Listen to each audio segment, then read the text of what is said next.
안녕하세요. 2021년 여름철 영농 컨설팅에서 마늘 교육을 맡게 된 화순군 농업기술센터 소득기술팀 박지은이라고 합니다.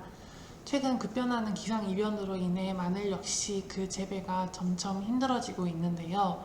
오늘 제가 말씀드린 몇 가지 주의사항을 잘 숙지하셔가지고 올해에는 더 많은 수확량 거두셨으면 좋겠습니다.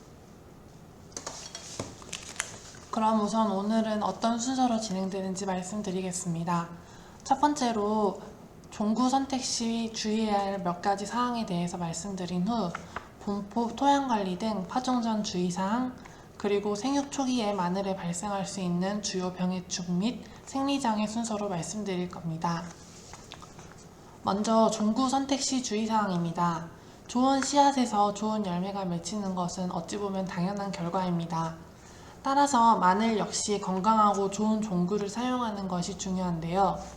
이때 좋은 종구란 우리 지역의 기후 조건과 유사한 지역에서 생산된 바이러스나 병에 걸리지 않은 건전한 씨마늘을 말합니다. 또한 4에서 6g 정도의 무게를 가진 마늘이 좋습니다. 무게가 많이 나갈수록 수량이 많은 편이나 6g 이상의 마늘을 사용했을 때에는 쪽이 과도하게 분화되어 7쪽, 8쪽 마늘이 나오거나 2차 생장이 일어나게 되어 상품성이 오히려 저하되게 됩니다. 또한 씨마늘은 잘 말려 바람이 잘 통하는 곳에서 저장을 해야 하는데 이때 유의해 주실 점은 절대 저온 저장은 하시면 안 된다는 점입니다. 마늘은 저온을 거치게 되면 쪽이 분화하는 2차 생장을 시작하게 됩니다.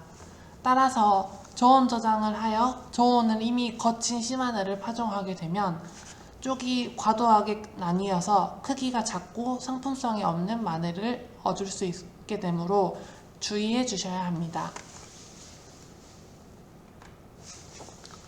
다음으로 말씀드릴 부분은 파종 전 주의사항입니다.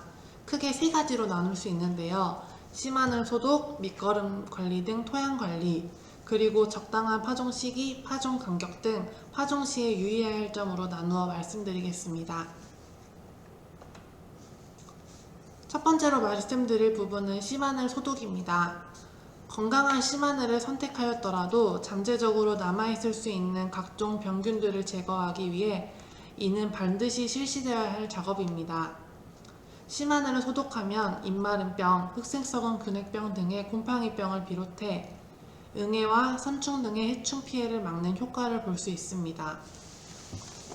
소독 시에는 씨마늘 10kg을 기준으로 했을 때 상공베노람, 큰나락 등의 베노밀 티람 수화제 40g과 록숀, 샤우팅, 상공 디메토 등의 디메토 에이트 유제 20ml를 물 20L와 섞어 희석하여 소독약을 만든 후 약 1시간 동안 담가 두었다가 꺼내어 그늘에 잘 말리는 것이 그 방법입니다. 이때 소독한 종구는 가급적 당일 파종을 마치고 당일 파종이 어려울 경우에는 충분히 건조하여 보관한 후 최대한 빠른 시일 안에 재파종하시는 것이 좋습니다. 다음으로는 밑거름 시비에 대해 말씀드리겠습니다. 마늘 300평당 표준 밑거름 시비량은 지금 보시는 이 표와 같이 퇴비 2000kg, 석회 100에서 150kg, 요소 20kg, 용성인비 39kg, 황산가리 14kg입니다.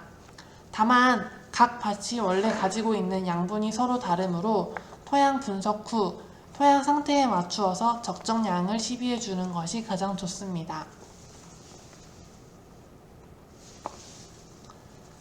파종을 할 때에도 몇 가지 주의사항이 있는데요. 먼저 말씀드릴 부분은 파종 시기입니다. 마늘을 너무 일찍 파종할 경우 고온으로 인한 부패 현상이 나타나게 되고 월동 전 따뜻한 기후에 너무 많이 자라서 겨울철 동해 피해가 발생하기 쉽습니다. 그렇다고 너무 늦게 파종해버릴 경우에는 뿌리가 제대로 뻗기 전에 겨울철 저온 건조한 환경이 지속되어 양분을 제대로 흡수하지 못해 생육이 더뎌지게 되고 동해 피해를 입을 수 있습니다. 이러한 우려를 피하는 마늘 파종 적기는 우리 화순 지역의 경우 9월 중순에서 10월 상순 즈음이니 참고하시어 농작업 일정을 잡아주시면 좋을 것 같습니다. 다음으로는 심는 간격에 대해 말씀드릴 텐데요. 120에서 140 간격으로 이랑을 만든 후 30에서 40cm의 고랑을 파 조간거리 20, 주간거리 10cm 간격으로 심어놓은 것이 일반적으로 가장 생육이 왕성합니다. 이때 마늘을 심는 방향과 그 깊이도 역시 중요합니다. 마늘의 뿌리가 나올 부분이 밑으로 가도록 똑바로 세우고 너무 깊지도 얇지도 않게 마늘 끝이 보이지 않을 정도의 깊이로만 심어야지 삐뚤지 않고 터지지 않는 예쁜 마늘통을 수확하실 수 있을 것입니다. 마지막으로는 생육 초기에 발생하는 마늘의 주요 병해충에 대해 말씀드릴 텐데요. 생육 초기에 발생하는 주요 문제점으로는 지금 사진상과 같이 크게 8종류 정도로 구분해 볼 수 있습니다. 먼저 입금 마름 증상에 대해 말씀드리겠습니다. 입금 마름 현상은 지금 사진상에서 보시다시피 주로 생육 초기의 봄에 생육이 정지되고 잎 끝이 노랗게 변하면서 마르는 현상으로 광합성을 방해하게 되어 구비대를 불충실하게 합니다. 이러한 현상의 원인은 생육 시기에 따라서 달라질 수 있는데요. 우선 겨울철의 경우 저온과 가뭄에 의해서 나타나게 되므로 비닐 피복으로 일정 수준의 지온을 확보해 주는 것이 좋습니다. 한편 봄철 생육기에 나타나는 경우에는 가리나 석회를 흡수하지 못해서 일어나게 되는데 이는 토양의 과습 또는 건조, 밑거름 과다와 같은 생육 환경이 적절하지 못해 생기게 되므로 적절한 양의 유기물을 시비해주고 적정 토양 수분을 유지하기 위해서 장기간 가뭄이 진행될 경우에는 관수를 해주어서 생육 환경을 개선시켜주는 것이 좋습니다. 한편 잎끝이 마르는 현상은 다른 병에 의해서도 일어날 수 있기 때문에 그 주의가 필요합니다. 첫 번째로 유사한 증상을 보이는 병은 잎마름병입니다. 잎마름병은 잎끝만 노랗게 변하는 잎끝 마른 증상과는 달리 잎 중간에서도 진행될 수 있고 병 발생 초기에 반점이 생기다가 진전되면은 첫 번째 사진상과 같이 갈색으로 썩어 들어가게 됩니다. 따라서 구분이 가능하니 잎마름병으로 판단될 경우에는 잎마름병에 맞는 약재를 써주시는 것이 좋습니다. 두 번째로 말씀드릴 병은 잎집 썩은병 혹은 춘부병이라고도 불리는 병인데요. 잎집 썩은병은 사진상과 같이 노랗게 변하다가 갈색 혹은 보라색으로 잎이 변해 잎 전체가 썩어 들어가게 되므로 구분할 수 있습니다. 마지막으로 구분이 필요한 병해에는 흑색 썩은 균핵병이 있습니다. 흑색 썩은 균핵병은 뿌리가 썩어 양분이 제대로 흡수하지 못해 잎이 마르는 것으로 단지 잎이 마르는 잎끝 마름 증상과는 달리 뿌리를 뽑았을 때 사진상과 같이 까만색으로 퍼져 있는 균핵을 발견하실 수 있습니다. 이 모든 병들은 초기 증상은 잎끝 마름 증상과 비슷할 수 있으나 이렇게 생육이 진전될수록 차이가 생기기 때문에 잘 예찬하셨다가 병에 의해 잎이 마르는 증상인지 단지 양분 흡수가 모자라서 잎이 마르는 증상인지 잘 구분하셔서 병충해일 경우에는 적절한 그 방제가 필요할 것으로 생각됩니다. 다음으로 말씀드릴 병은 흑색 썩은 균핵병입니다.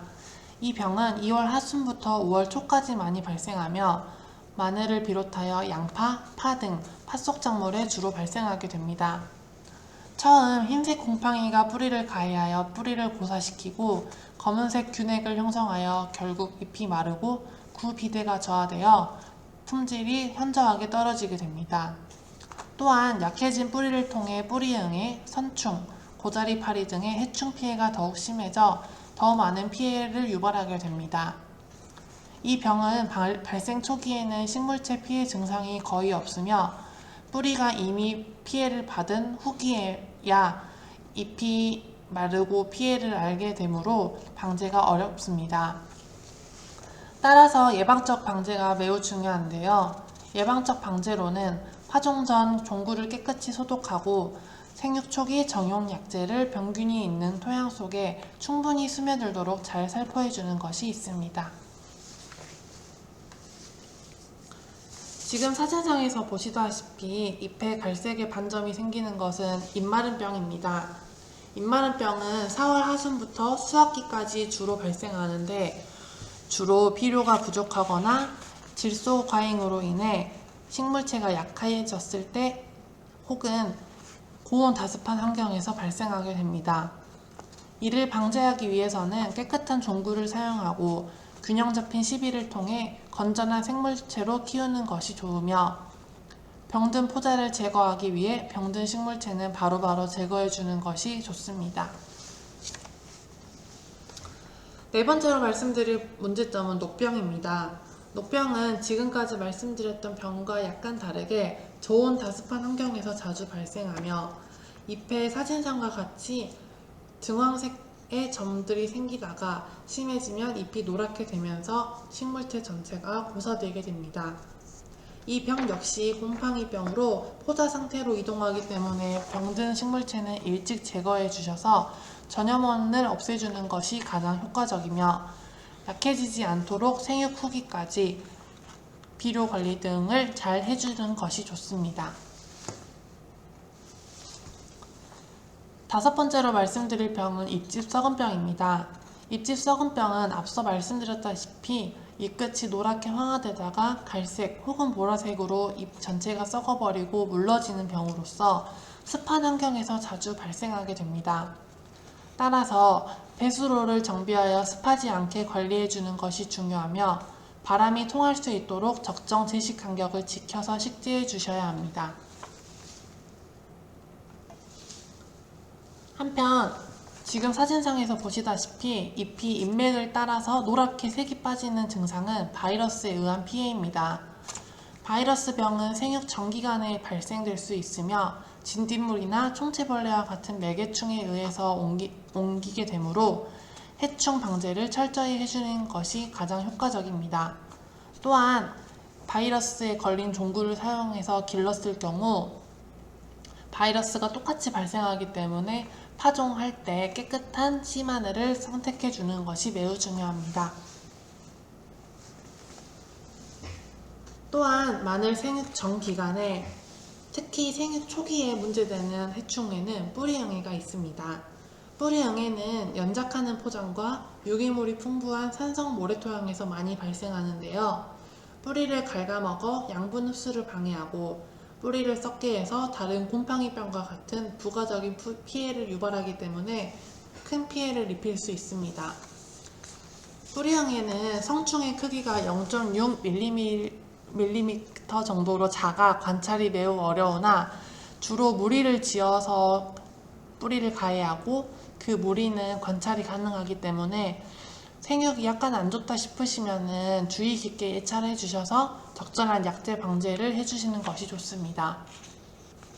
또한 뿌리응애의 경우 미숙퇴비를 사용할 경우 발생이 증가하기 때문에 미숙퇴비의 시비를 멀리 해주시고 잘 부숙된 퇴비를 사용해 주시는 것이 좋습니다. 마지막으로 말씀드릴 해충은 고자리파리입니다.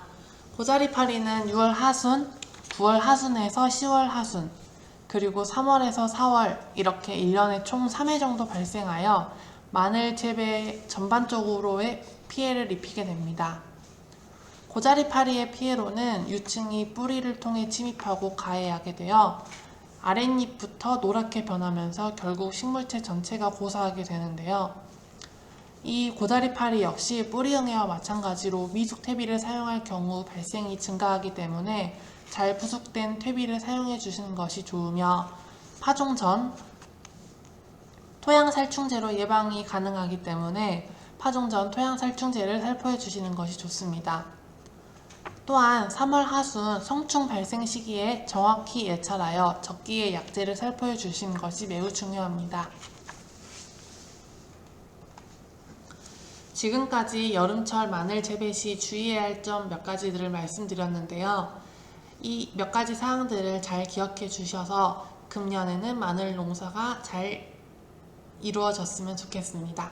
들어주셔서 감사합니다.